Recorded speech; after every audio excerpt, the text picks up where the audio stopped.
It gives a small red dot. Now I can see it. I can see it now. Let's start. Hello everyone. Assalamu alaikum all, and good evening, good morning, and good afternoon from all over the world where we are getting us live.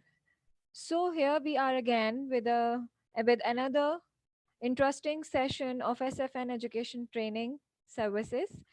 With us today, we are having Mr. Alistair Grant, and he is a very experienced English teacher, English trainer, teacher trainer, sorry, academic director, ELT author, and public speaker. So today, Mr. Alistair is going to inform us about engagement of language learners in modern classroom, that how we can engage our students effectively, with fun, with lots of enjoyment, and what can help us to do this. So, Mr. Alester, over to you. Now you can just continue. Hi there, everyone. How are you doing? Hope everyone's okay. Great to see you all here today. I want to say thank you very much to SFN Languages, to Cieda for inviting me and organizing this. So we're going to be talking about, we're all going to be working on for the next 15 minutes. We're going to be talking about learner engagement. Now, I thought what I would do is I would start by, I'm going to tell you a story to begin with. And here is my story. It's a story about my primary school. And I, as a student, I was not very engaged at school. And we're going to talk about exactly what engagement is in a couple of minutes. But here it is. This was it. This was St. James School for Boys in South Kensington. And my classroom was here. And this is where I learnt maths. I suffered by learning mathematics, and I was not very good at mathematics, unfortunately. And one of the reasons for that, I think, is because, well, I got very bored, I have to admit, during my mathematics classes. And actually what would happen is I often fell asleep in that classroom that I'm showing you here. You might laugh, Rima, but it was very embarrassing, especially because what would happen is the teacher would come by my desk and he would hit the desk next to me, so I would wake up. And I was never very good at maths, and I must admit I'm still not today. And I wasn't very engaged. And when I started teaching and teacher training myself, I thought, you know, I never want my students to feel like I did then. I never want that. So, you know, what can I do? What can we do about this? So here are some ideas I wanted to share with you. It's all about learner engagement. Now, Sinatra, Hedy, and Lombardi call engagement one of the hottest research topics in the field of educational psychology. It's super, super important at the moment, learner engagement. What is it? Well, to introduce it, I thought I would give you a little warmer, everybody, to start off with, okay? What I'm going to do, and this is where you get involved, I'm going to show you some pictures, and each of the pictures represent bands, okay? So, and what you have to do is look at the picture, and in the chat box on Zoom, I want you to type the name of the band, what band you think it is. This is just an example. What do you think this one is, for example? This is a very well-known band around the world, started in the 1960s. So if anyone can put in the chat box what you think the name of that band is. There were four young men from Liverpool in England. No?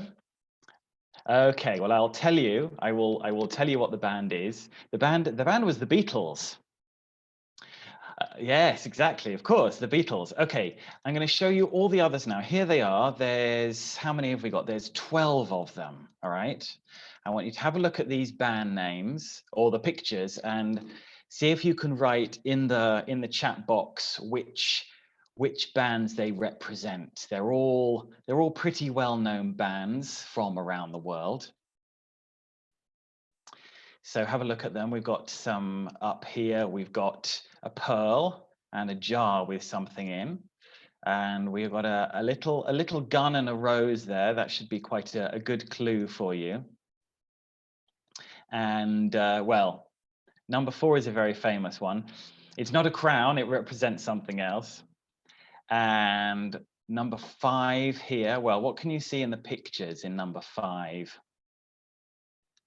So any of the bands that you recognize, you can just write their name in the chat box. But this is quite fun to do with students because they are able to like recognize all these band names. For example, number 2 would be Guns N' Roses, a band Guns N' Roses. Number 5 would be The Doors, for example. Right, okay. And let's see, what else have we got here? Number 12, another contemporary of the Beatles, is Rolling Stones, for example. So, and number 4, because I see Rima's put something about number 4 in the box here. Number 4 is Queen, the band Queen. Good. Okay. All right. So why am I doing this with you, and why is this kind of thing important? What we're going to have a look at over the next 10 minutes. Exactly, Uma, exactly. You're absolutely 100% right. Good. What we're going to look at is the work of a very important writer and professor in our field called Sarah Mercer. She is doing a lot of research into learner engagement at the moment. This is a warmer, and many people see warmers as an extra, and she says, for me, they are the foundation. As far as Sarah Mercer is concerned, it's very important to do things like this with your students at the beginning of class. Why? So that you can establish a rapport and a relationship with them right from the start of the lesson every time. We know as language teachers, we've got a lot to get through in our syllabuses, obviously, but as far as she's concerned, one of the most important things is establishing the relationship with your students and engaging them. Otherwise, you end up like me and you fall asleep in your maths class. Okay, so what is engagement? Well, Sarah Mercer says that it's a personal investment in the learning process and an inner drive to learn and improve. Okay, so what does that mean? Well, she sees it as a 3-stage process. We create learner willingness to engage, trigger active engagement, and keep them engaged. So how can we do this? How can we do this? Well, let's go step by step. Do we need to totally change the way we teach, first of all? No, we don't. Engaging activities need to be what Sarah Mercer calls Clara. Now, Clara is an acronym for something. And I thought I would try and get you to work out what the acronym is. So you feel free in the chat box to write down what you think those missing words are, okay? She says, a challenge, sorry, I beg your pardon. I just gave you the answer to the first one. Engaging activities need to be these 5 things. So have a look, and you can write in the chat box what you think the missing words are. Well, I told you the first one was challenging, for example.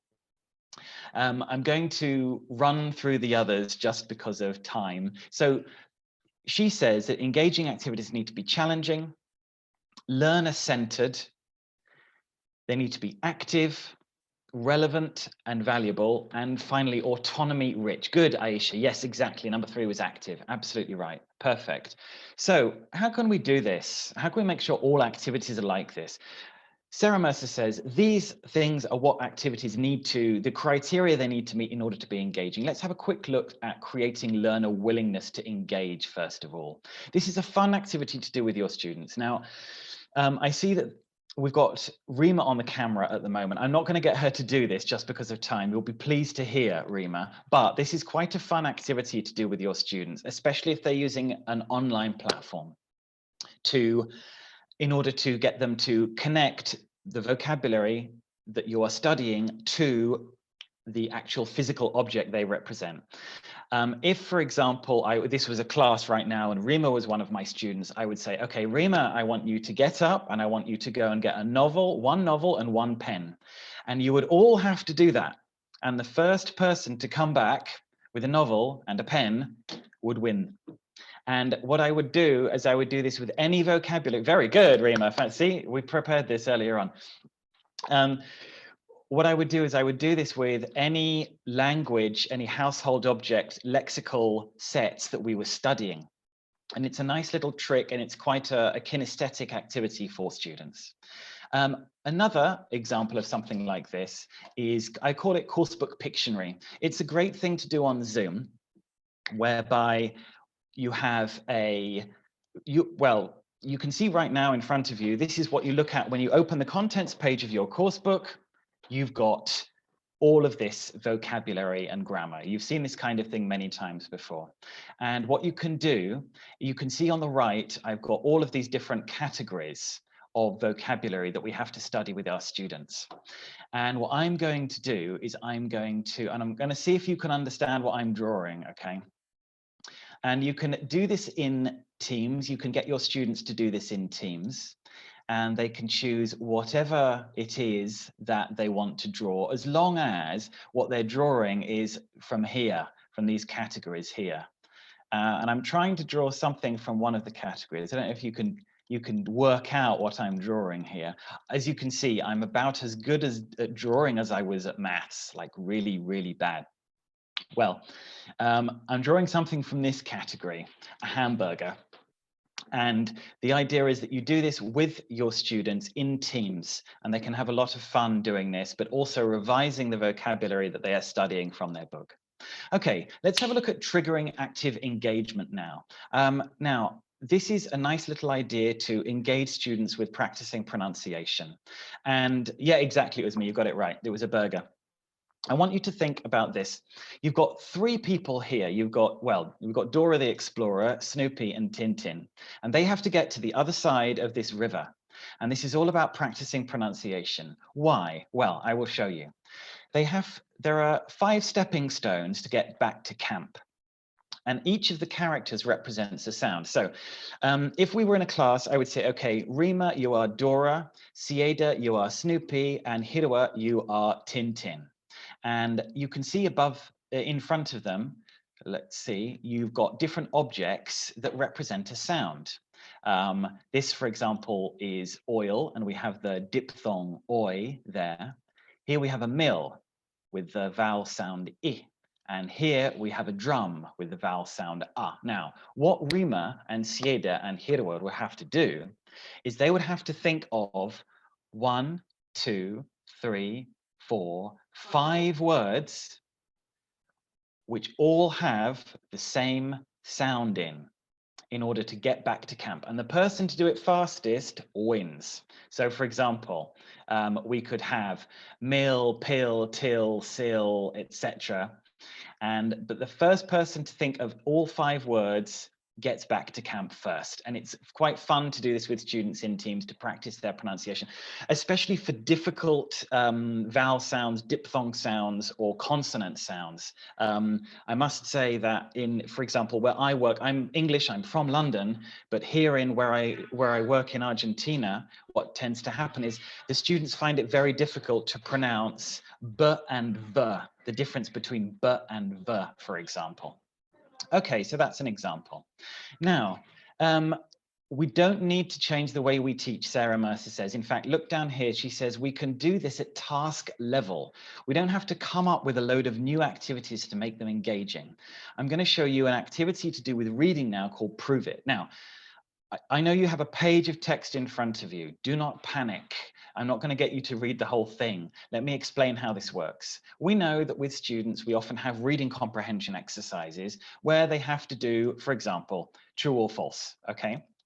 Now, it's sometimes difficult if you say to your students, all right, you put true and that's the right answer, but why? And they look at you like, I don't know, because it seemed right to me. This is a nice little activity to help them with this. What I'm going to do, I'm going to give you 5 true or false sentences, but I've already given you the answers. And here's how it works. What you do with your students is you give them the answers, but what you do is you get them to underline the parts in the text that give them the answer. So because of time, I'm not going to read the whole text. I'm just going to show you how it works. This is about sleep and adolescence. We all know that teenagers sleep a lot more than adults do. Who knows why, but they do. And that's what this is about. So the sentence says, the times you sleep relate to how old you are. And I've already said that it's true. And if you look in the text, what you would have to do as my students is underline the part in the text that tells you that that is true. And it's the same with all the others as well, okay? So you give them the answers.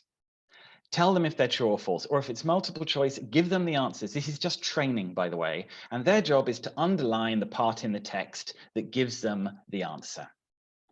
Okay, and like we were saying, all of these activities need to be Clara, challenging, learner-centered, active, relevant, valuable, autonomy rich. The last thing we're going to have a look at is keeping them engaged. Imagine a situation, you probably do this all the time, I certainly do. You're explaining a grammar point. Imagine that Rima is teaching her class of intermediate level students, and she has to introduce the present perfect and past simple. I don't know about how it is in Karachi, but in Buenos Aires in Argentina, it's very difficult for them to learn and understand the present perfect. It's a very hard tense. And sometimes you do just have to explain. You just have to explain to them how it works. But you never know if they're really paying attention or not.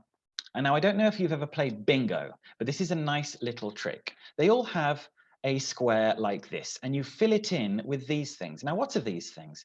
These are all words or time references that relate to either the present perfect or the past simple. And what happens is this. Again, imagine that, I don't know, at the moment, Huma is one of my students. In fact, you're all my students, okay? I'm telling you about the present perfect and the past simple. And I say, so we use the present perfect when we are talking about a time that has happened at some point in the past and it's relevant to now. We don't exactly know when it is. And we do not use it to talk about last year, and we use it with adverbs like just and yet and things like that. And what you have to do as my students is you're listening for the words I'm using and you tick them on your bingo list. And you have to, that guarantees your students have to be 100% focused all the time on what you're saying, even when you're lecturing about something like grammar. Okay, all right. We're just coming to the end now. I'm just going to show you something about how to Clara. Remember, we're talking about challenging. We're talking about things that are active, learner-centered, relevant, and autonomy rich. Imagine that you're teaching younger learners with a book like this, and you have these little characters in your book. Here's what you can get them to do. Instead of just reading a story to them, get them involved by saying, get them engaged by saying something like, okay, for example, you can see that these characters, by the way, their names are Bob and Bet. They really like fish. You say, okay, how many fish are there? And the first person to count all the fish in the picture wins. 3, 2, 1, go. And you will see, but there's something like 25 fish in this picture. Also, the word fish begins with F, with the phoneme sound F. How many words can you see in the picture that start with F? Have a look, everybody. See what you can see.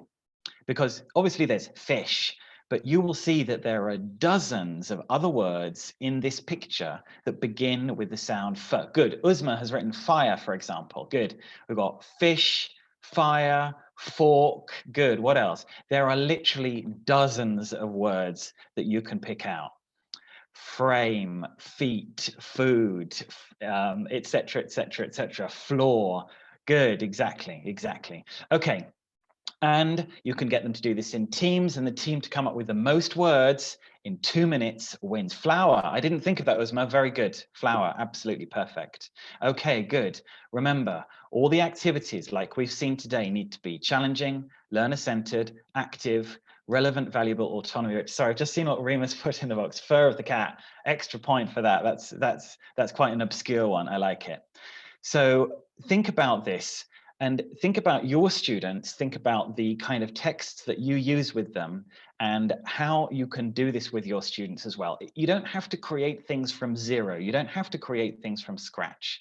As long as Sarah Mercer says, they can be challenging, learner-centered, active, relevant, valuable, and autonomy rich. Okay, so I just want to say, I think we've just come up to the end now. thank you very, very much to SFN again for inviting me to work with you all today. It's been a lot of fun. And I was speaking to Sieda yesterday, and I said that I was very, very happy to send you, if you want, this presentation with the material. So you have my contact details there. So please do feel free to get in touch with me if you wish. And like I said, I'm very happy to send this material to you. Now, I think Sieda was saying yesterday that there might be some time for questions. I don't know if Sieda or Rima, if you wanted to say anything. Yes, it was very wonderful. I really enjoyed it. For specifically that Clara, the thing you have introduced, it is very interesting. I just want to ask a question that Sure. I'm also a teacher and I also teach students, but I teach at primary level from Mm, till fifth grade. Okay, yeah. so I just want to ask the challenging part. How can a below average student can just cope up with that those challenges, because maybe he felt to be left out in the Mm. class just because if my challenges are like that. So can you please just put the light that what should we do for that learning procedure of that specific child? Yeah, absolutely. I mean, I think there's definitely a couple of things I can think of here and now. Firstly, I mean, I think we've all had situations in class, no matter the age or the level, where you've got that what do we call it, differentiated instruction situation, where you've got some students who are stronger and some students who are a bit weaker. On the one hand, actually there's three things I can think of, because on the one hand, I think it's a very good idea to make sure that even students that we see as weaker, and I'm going to do this for a reason, I'll tell you why in a second, work with other students, work with perhaps stronger students as well. And I think it's a good idea that they don't work specifically with us as the teacher, because then I feel like they're being sort of singled out as special and not in a good way, if you see what I mean. I think all students want to be part of the group all the time. And I think that's one of the reasons why it's important that they do work in little groups together. Stronger students can work obviously with weaker students, and I've seen that happen a lot here in Argentina. But the reason I did this a few seconds ago is because one of the things that I've become interested in over the last couple of years is multiple intelligences. And the thing is, one of the ideas of multiple intelligences is finding out what our students are good at. So, for example, because you asked the question, Rima, so I'm going to use you as an example, but Rima notices that she has a student who is weaker, for example, at things like problem solving. Perhaps that student might well be good at something like pronunciation. What's fascinating for me is that I've had students who, I am embarrassed to say this, but in my head I thought, oh, this guy is not going to pass the exam at the end of the year. And then I've tried something different with them, and it turns out they're amazing at pronunciation or something like that. And I'm like, okay, Federico, can you say that again? Everyone listen to Federico. And suddenly Federico feels like he's not the weak student anymore. He's got this like superpower that he didn't realize that he had before. And I think it's really important to try and, I know, I don't know what class sizes are like in Karachi. Here in Argentina, they can be up to like 45, 50 students, and it's difficult to work out exactly what our students need. But for example, as Adrian Underhill recently said in an interview, he said that the student's job is to learn the language. Our job as teachers is to learn the students. It's to learn what they need, what's necessary for them. Our main job is to learn the students, and I think that's a really nice idea. Indeed, that's really nice idea that we should learn students first, that what are they and how to get their Mm, minds, and then we should move on. mm. Okay, so that's a very brilliant things you have shared with us, Mr. Alistair. I'm very glad that you have just given us a time and shown us the very new picture related to the class setup. And I would like to see the chat box if someone has asked any question. And I guess till now we are not having. any questions with us. So, Mr. Alistair, thank you so much for your time and for everything. Thank you. So, inshallah, in future, Mm, we'll be coordinating and collaborating for further sessions if you have mm. time and if you wish to as well. I would love to. I would love to. Okay. That would be fantastic. Okay, thank you so much. Okay, Miss Huma Ajmal, Mr. Lester has shared the email addresses and all the details on the screen right now. If you wish Ah, to look, yes, it's on the screen, Huma. yeah, it's on the screen. Yep. It's on the screen. Thank you so much, Mr. Lester. We are going to upload this video. Let me just inform everyone that we are going to upload this in on the Facebook page and everyone out there on the YouTube as well, so others can easily get it from there even. Thank you so much, Mr. Alistair. Have a good day. And it Thank you, was, Rima. Thank you, Sida. Thank you very much, everybody, for inviting me. thank you so much. You're most welcome. Thank Okay, you. take care. Bye bye. You too. Bye bye. Bye, everybody.